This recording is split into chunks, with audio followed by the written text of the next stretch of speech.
परम आदरणीय समाज के सम्मानित लोग, आप सभी के श्री चरणों में सभापति यादव का प्रणाम। आप सभी को बताना चाहता हूं कि मेरे साथ कैबिनेट मंत्री राजेंद्र प्रताप सिंह मोती सिंह पुलिस प्रशासन पर दबाव बनाकर फर्जी मुकदमा लिखवाकर मेरी हत्या करवाना चाहते हैं। पुलिस प्रशासन व अपने शूटरों से किसी भी समय मेरी व मेरे भाई सुभाष यादव जो जिला पंचायत है उसकी हत्या की जा सकती है। 6 अगस्त को मैं बीद मुजाही पीड़ित परिवारों का हालचाल लेने गया था, जिसे कुछ दिन पहले मंत्री जी के गुंडों ने लाठी डंडे से बहुत पीटा था, जिनके हाथ टूट गए थे, पैर टूट गया था, एक महिला का हाथ टूट गया था। और सरेराह मुजाही बाज़ार में पुलिस प्रशासन के सामने मंत्री सिंह के गुंडों ने हवाई फायर अवैध असलाहों से किया। पुलिस प्रशासन मुंह बना देखता रहा। मेरा भाई सुभाष यादव उसी क्षेत्र से जिला पंचायत है, मैं भी उस क्षेत्र से जिला पंचायत रह चुका हूँ। मेरी पत्नी माधुरी यादव ब्लॉक प्रमुख दूसरी बार हैं। तो मैं आप सबको बताना चाहता हूँ कि क्या मेरा उस पीड़ित परिवार का हाल चाल लेने का हक नहीं है? मैं भी तो एक छोटा जनप्रतिनिधि हूँ। रौनक सिंह को मैं जानता भी नहीं हूँ कि उसका घर कहाँ पर है। पुलिस आरोप लगा रही है कि 10 बजे मैं रौनक सिंह के घर पे फायर करता हूँ और हमारे लोग, और 12 बज के कुछ मिनट पर हमारी नरेंद्र सिंह कोतवाल से बातचीत होती है। उन्होंने मेरे साथ अभद्रता करते हैं और मेरे साथ चल रहे लाइसेंसी असलहों को अपने कब्जे में लेते हैं। तो आप ज़रा गौर करिए कि मेरा लाइसेंसी असलहा अपने कब्जे में लिए भी हैं और मैं 10 बजे रौनक सिंह के घर पर गोली चला रहा हूं और 12 बज के कुछ मिनट पर पुलिस प्रशासन पर गोली चला रहा हूं, उसी 500 मीटर की परिधि में। इसका अंदाज़ा और आप लगा सकते हैं कि पुलिस प्रशासन और माननीय मंत्री जी की ये मनगढ़ंत कहानी है। आप सबको सच्चाई सब पता है। मुझे विकास दुबे प्रतापगढ़ वाला कहा जा रहा है। मैं अपने सम्माननीय कप्तान साहब को बताना चाहूँगा कि मैं 1995 में अपनी ग्राम पंचायत बिनैका का प्रधान चुना गया था। शायद जिले का मैं सबसे कम उम्र का प्रधान था। और 1996 में मैं ब्लॉक अध्यक्ष समाजवादी पार्टी का चुना गया। 1 मई 1999 तक कभी 107-16 भी मेरे ऊपर नहीं दर्ज था किसी भी थाने में, आप पता करवा सकते हैं। 20 मई 1999 को 120 बी और 2 NCR दर्ज करके मुझे आसपुर देवसरा थाने का हिस्ट्री सीटर बना दिया गया। तो मैं आपसे पूछना चाहता हूँ, आप ईमानदार कप्तानों में से हैं, तेज तर्राक कप्तानों में से हैं, तो मैं आपसे पूछना चाहता हूँ कि एक अपराधी की हिस्ट्री सीट कब खोली जाती है, कितने मुकदमों पे खोली जाती है। प्रतापगढ़ के कप्तान रहे सम्माननीय लालजी शुक्ला भी मुझे अपनी जांच में निर्दोष कर चुके हैं। सम्माननीय अनंतदेव त्रिपाठी जी कप्तान साहब रहे हमारे, जिन्होंने पुलिस प्रशासन की मदद करने में मुझे मेडल भी दे चुके हैं। सम्माननीय शैलेंद्र सिंह कप्तान रहे, सियाराम वर्मा जी कप्तान रहे, तमाम हमारे सारे ऐसे कप्तान रहे जिनके कार्यकाल में मुझे सुरक्षा भी प्रदान की गई है। मैं कप्तान साहब आपको बताना चाहता हूँ, सम्माननीय कप्तान साहब, आप मुझे अपराधी की नज़र से न देखें।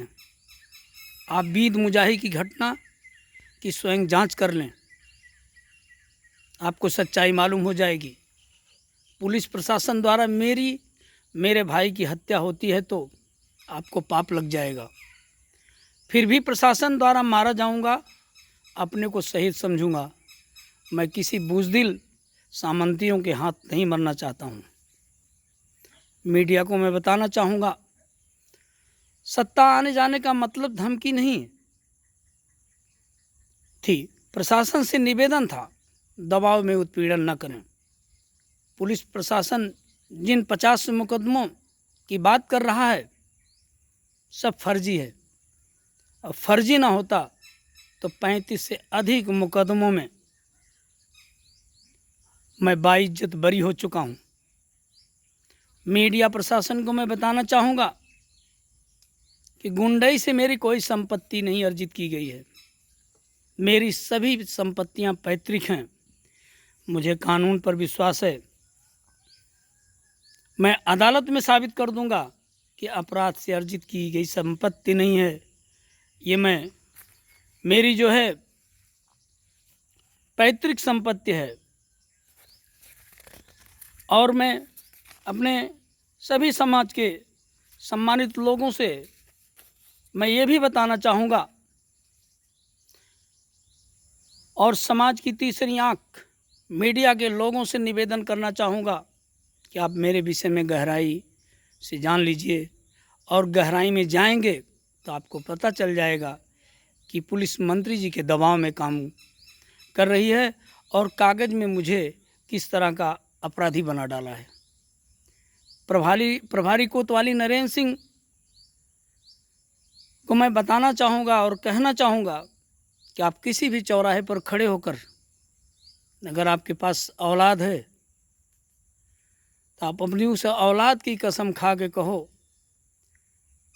कि सभापति ने रौनक सिंह के घर पे गोली चलाई और पुलिस प्रशासन के ऊपर गोली चलाई, तो मैं वादा करता हूँ कि मेरे भी पास एक औलाद है। मैं उसी चौराहे पर मैं खड़ा हो जाऊँगा, आप मुझे गोली मार देना, मैं अपने को समझूंगा कि मैं शहीद हो गया। और मंत्री जी मुकदमों से, पुलिस प्रशासन के सहयोग से मेरी आवाज़ दबा नहीं सकते। यह कभी नहीं हो सकता।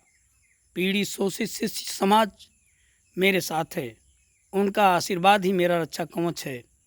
यह आवाज़ उठती ही जाएगी, कभी दब नहीं सकती। मंत्री जी, मैं आपको भी बताना चाहूँगा कि अगर आप वाकई पट्टी के विकास पुरुष हो तो आप सुबह अपने विधायक पद से और मंत्री पद से आप इस्तीफ़ा दे दो। भारतीय जनता पार्टी से आप इस्तीफ़ा दे दो और हम आप पट्टी विधानसभा में निर्दल चुनाव लड़ लेते हैं। अगर हज़ारों वोट से, कई हज़ार वोट से आपको ना हराऊंगा तो मेरी 7 पीढ़ी कभी राजनीति में दखल अंदाजी नहीं देगी। तब मैं आपको बता दूंगा, प्रशासन को भी बता दूंगा और क्षेत्र की जनता को भी बता दूंगा कि मैं अपराधी हूं, कि मंत्री स्वयं अपराधी हैं। मेरे सभी सम्मानित पीड़ित शोषित शिक्षित समाज के लोगों से मेरा निवेदन है कि मैं आपकी नज़र से न गिरूं। बाकी सामंती विचारधारा के लोग और प्रशासन के लोग मुझे अपराधी कह रहे हैं, कुछ भी कहें, मुझे कोई गम नहीं है। बस मुझे अगर डर सताता है तो मुझे किसी पीड़ित समाज की, किसी गरीब की, किसी भी हमारे अपनों की बद्दुआ मुझे न लगे। क्योंकि मैं ईमानदारी से, आज 25 वर्ष की मेरी राजनीति हो गई, मैं पूरी ईमानदारी से, पूरी निष्ठा से आप लोगों के काम आता रहा हूँ, आप लोगों की समस्या का हल करता रहा हूँ, आप लोगों की दुख दर्द में मैं खड़ा रहा हूँ। वही मेरे लिए सबसे बड़ा आशीर्वाद आप सबका है। वही आशीर्वाद आप सभी का मेरे लिए रक्षा कवच है। मैं 2017 में बदलापुर विधानसभा का भी चुनाव लड़ा निषाद पार्टी से। मुझे जौनपुर की धरती से जो प्यार मिला, जो दुलार मिला, मैं अपने जौनपुर के सभी सम्मानित जन का मैं आभारी हूँ, ऋणी हूँ। मुझे सुल्तानपुर की पावन धरती से जो मुझे सहयोग मिल रहा है, जो मुझे आशीर्वाद मिल रहा है, मैं आप सभी का आभारी हूँ और ऋणी रहूँगा। मुझे प्रतापगढ़ की जनता से जो मान सम्मान प्यार मिल रहा है, मैं उन सभी अपने साथियों का आभारी हूँ। मैं अपनी युवा पीढ़ी को तहे दिल से क्रांतिकारी सलाम करते हुए मैं अपनी युवा पीढ़ी से आग्रह करूँगा, निवेदन करूँगा कि आप शिक्षित बनो, आप पढ़ो लिखो, आप आगे बढ़ो, आप कुछ करके दिखाओ। नहीं तो ऐसे कितने मेरे जैसे युवा को यही पुलिस प्रशासन, यही सामंती विचारधारा के नेता लोग सभापति बना देंगे, अपराधी बना देंगे। तो ये गुजारिश है कि आप लोग आवेश में, भावावेश में बहकर कोई गलत काम न करें। मेरा ये आग्रह अपनी युवा पीढ़ी के लिए है। आप सभी मेरे लिए अपना आशीर्वाद बनाए रहिए, यही प्रार्थना है। आप सभी का आजीवन ऋणी रहूँगा। बाकी प्रशासन, सामंतियों द्वारा मैं अपराधी कहा जाऊँ, उस बात पर मुझे कोई पछतावा नहीं है। आप सभी इस अपने बेटे, अपने भाई के लिए दुआ करें। मुझे कानून, बाबा साहब के संविधान में विश्वास है।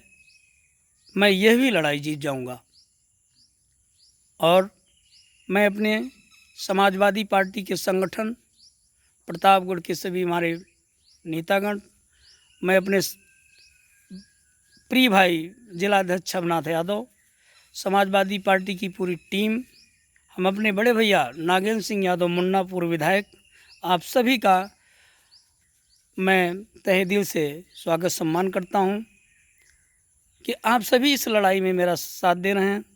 हमारे अल्पसंख्यक प्रकोष्ठ के जिला अध्यक्ष जो मीडिया से रूबरू हुए, मैं आपका बहुत बहुत आभारी हूं। आपने बखूबी मीडिया को बताया कि सभापति एक समाज सेवी हैं, जो कट सत्य है उसी को आपने बताया। इसके बाद भी अगर प्रशासन मुझे अपराधी मानता है तो मुझे इस बात का कोई पछतावा नहीं है। आप सभी लोग इस दुख की घड़ी में मेरे साथ हैं। मुझे अपनी ज़िंदगी की परवाह नहीं, और मैं आप सभी का सम्मान करते हुए, अभिवादन करते हुए, अपने राष्ट्रीय नेतृत्व का जो कल मुझे आशीर्वाद मिला, जो सम्माननीय पुलिस महानिदेशक से बात हुई, उससे भी मैं पूरी तरह से संतुष्ट हूँ। इन्हीं शब्दों के साथ एक बार पुनः यादव महासभा, यदुवंशी यादव महासभा के हमारे जो राष्ट्रीय अध्यक्ष हैं, आपके द्वारा मेरे लिए आवाज़ उठाई जा रही है। मैं आपका अखिल भारतीय यदुवंशी महासभा का सभी का मैं आभार व्यक्त करते हुए, पुनः आप सबको प्रणाम करते हुए मैं अपनी बात को समाप्त करता हूँ। ईश्वर मेरी मदद करें। जय भीम, जय भारत, जय समाजवाद, जय अखिलेश। धन्यवाद।